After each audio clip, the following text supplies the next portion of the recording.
Thank you for watching, liking, commenting, sharing, and subscribing right now. As we were streaming the live video feed here on YouTube, we were taking questions from the audience, and one of the questions that came in is from Pradohi, and I think that's how you pronounce his username. He's been watching the live video feed on YouTube before. I'm very grateful for that. I love a regular audience member since we're doing this every day. He asked a question, will Android be available on PC? It is now. You can get it on Mac too.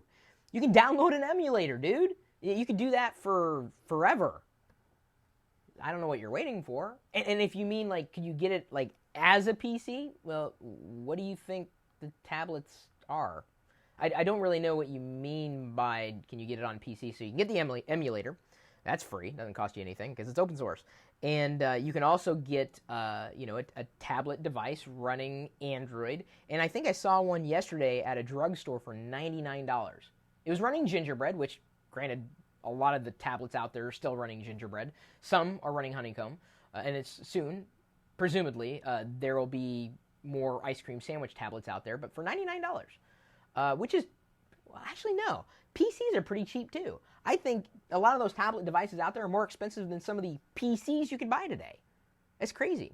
But here's an important note, and this is why I say, the emulator or the specific unit built for Android. As Soroku 12, that's the username there in the live YouTube chat, says, Android has no desktop optimized apps. That kind of says it all.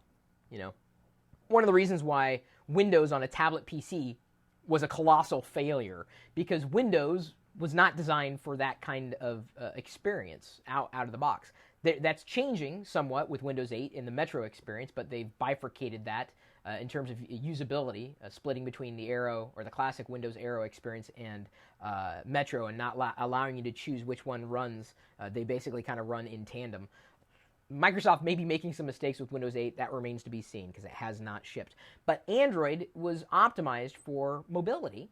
We see Chromebooks, and that is essentially a web browser as an operating system. I think eventually the Chromebook will become Android. Android will become the operating system for the Chromebook and the browser and Chrome and Android. And I think they'll all coalesce eventually, or at least I would hope they would, so that Google has one story to tell rather than two. And, it remains to be seen. But, until Android is optimized really for those desktop type experiences, it's better left to emulators or dedicated devices that, cost in many ways less than a traditional PC, but will give you as much as you would have on a traditional PC. I think the Android tablet that I saw for $99 at the drugstore, I almost got it just because I thought, this is pretty cheap. This is crazy. Had a keyboard. And you could touch, so you can interface with it instead of using a mouse or a touchpad. You could use your finger. So that's my answer here, and I'm sure everybody's going to have a different response to it. But hopefully that makes you happy, in terms of the options that are available to you today. And maybe you meant something entirely different with the question that you asked.